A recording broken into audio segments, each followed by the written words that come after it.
Olá, queridos, graça e paz. Então estamos aqui mais uma vez para compartilhar a palavra do Senhor. Lembra de dar o seu like, de comentar, de compartilhar. Seja uma bênção nas mãos do Senhor.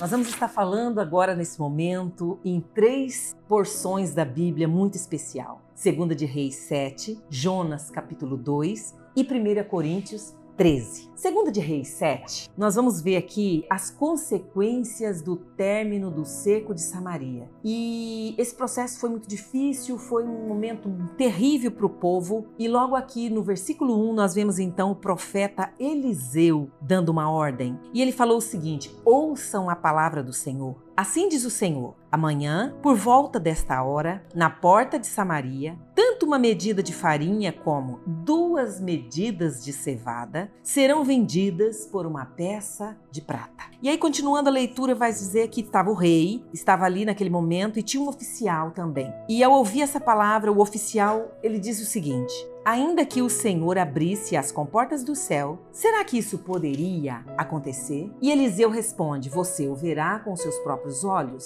mas não comerá coisa alguma. Queridos, enquanto nós sabemos que Deus é um Deus que tudo pode, é um Deus que está presente, é um Deus que está no controle da história, mas naquele momento, diante daquela palavra, diante daquela circunstância, aquele homem, ele escolheu um caminho de dúvida. Ele falou: mesmo que Deus abrisse porta dos céus, mesmo que Deus abrisse, isso seria possível? Sabemos que para o nosso Deus nada é impossível. Deus continua fazendo o mesmo, Ele será o mesmo Deus de eternidade a eternidade. E no versículo 13 e 16, nós vamos ver então algo muito interessante acontecendo aqui nesse texto, porque vai falar do cerco, vai falar da situação terrível que estava acontecendo, mas vai dizer também o seguinte, que havia 4 homens leprosos à porta da cidade. E esses homens falaram uns para os outros: por que nós vamos ficar aqui esperando? Se resolvermos entrar na cidade, nós morreremos de fome. Se ficarmos aqui, também nós morreremos. E esses 4 leprosos, então, eles tomam uma decisão. Eles tomam uma decisão que vão entrar na cidade, eles vão ver o que está acontecendo. E a palavra de Deus vai dizer que esses leprosos... Lembra que os leprosos não poderiam entrar na cidade? Lembra que tinha uma lei, a lei da lepra, que estava escrito lá em Levítico? E os leprosos não poderiam ficar junto porque era uma doença contagiosa? E esses leprosos, então, eles tomam uma decisão: vamos fazer alguma coisa? Vamos tomar uma atitude? E aí vai dizer a palavra que eles chegam no acampamento do exército sírio, eles vão olhar e vai ver que não havia ninguém. No entanto, havia suprimento, havia também os alimentos, as suas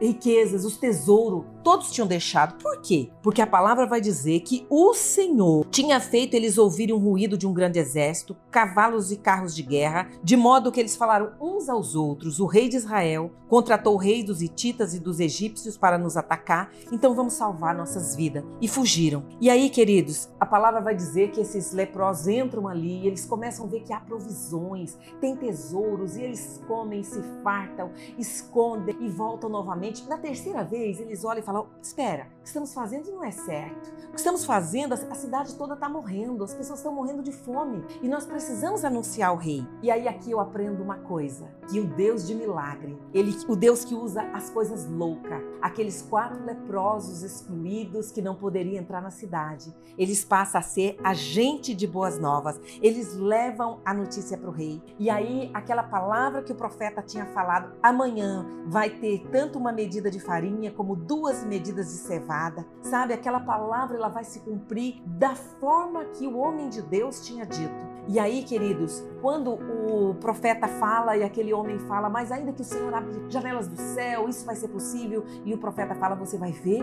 mas você não vai comer. Parece uma resposta tão dura, mas sabe o que nós aprendemos com isso? É que esta palavra, o caminho da incredulidade, ele vai fechar as portas da bênção, ele vai fechar o céu, ele rouba a promessa de Deus. E aí nós vamos ver logo lá no final que esse homem, do jeito que o profeta fala, esse oficial, ele acaba sendo então atropelado e morre. Parece até um acidente, mas se nós olhar, aconteceu como o homem de Deus havia falado: com os próprios olhos você vai ver, mas não vai comer coisa alguma. Aconteceu exatamente. ele foi pisoteado junto à porta da cidade. Que o Senhor nos ensine e nos ajude a escolher sempre o caminho de fé. Vamos então agora para Jonas no capítulo 2. E Jonas 2, nós vamos ver que no capítulo 1, o Senhor tem um chamado, tá assim, o chamado, mas logo a segunda palavra, e fuga de Jonas. Deus dá uma ordem, Deus diz que tem pressa, Deus diz que precisa de algo, precisa levar a palavra de Deus, e Jonas toma uma outra decisão, ele toma um outro caminho, ele decide fazer uma escolha e fugir da presença do Senhor.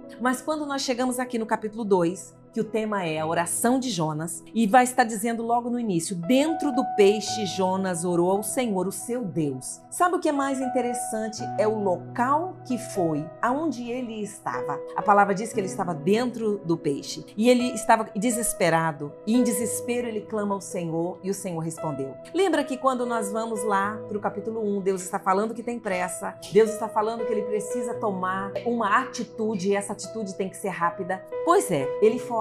Mas agora, dentro do peixe, Jonas está em desespero. Jonas precisa lutar pela sua própria vida. Ele vai dizer que ele vai clamar por socorro e ele vai dizer assim, o Senhor ouviu o meu clamor. Agora ele entende o que é algo urgente. Jonas acha que pode frustrar os planos de Deus. Mas agora, queridos, aqui no capítulo 2, ele vai ter uma aula prática. Ele vai aprender o que é obediência, ele vai aprender quem é o Deus que nós servimos e ele vai entender, mesmo quando a sua vida estiver por um fio, ele precisa da graça e da misericórdia do Senhor. Ele vai dizer no versículo 4, fui expulso da sua presença, contudo, olharei de novo para o seu templo. É uma pergunta que ele faz, vendo que vai morrer. É uma pergunta e essa pergunta é um raio de esperança. Eu ainda vou ver a tua presença, eu ainda vou olhar o seu templo. E aí ele começa a descrever toda a situação que ele estava passando. Versículo 4 acende um raio de esperança na escuridão. E quando nós vamos ver, chegamos aqui no versículo 7, Jonas muda de perspectiva. Ele começa a reconhecer Deus por experiência, ele tem uma experiência com Deus, porque ele vai dizer o seguinte,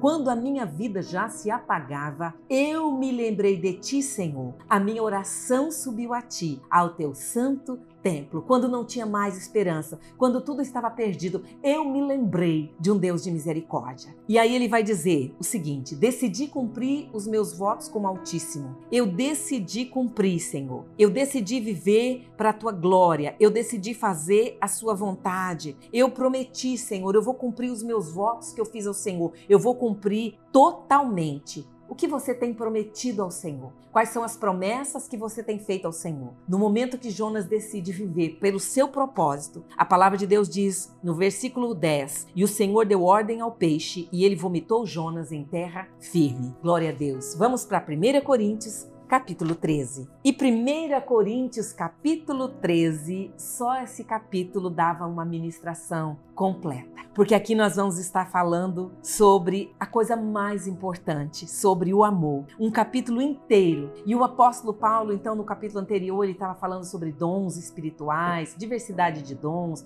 unidade do corpo, que se trata já, é um verdadeiro banquete espiritual. Mas aqui no capítulo 13, o tema é o amor. E o apóstolo vai dizer o seguinte, passo agora a mostrar-lhe um caminho ainda mais excelente. Eu passo agora a levar vocês a um novo degrau, a uma nova altitude para você entender, um caminho excelente. E ele começa a falar, ele vai nos impactar, porque ele vai dizer ainda que os dons que eu falo em línguas, dos anjos, dos homens, eu vou ser apenas como um sino que ressoa, eu vou ser somente como algo que não prato que retine. Ele vai falando dos dons, ele vai falando que o Espírito Santo entrega os dons, ele distribui a cada um do jeito que ele quer. Mas o apóstolo Paulo, ele lança luz mais adiante. Ele vem acender uma chama que transcende a mente humana. Então ele fala de mover dos dons, fala da caridade com os pobres, fala sobre entregar o seu próprio corpo para ser queimado. No entanto, se não tiver o amor.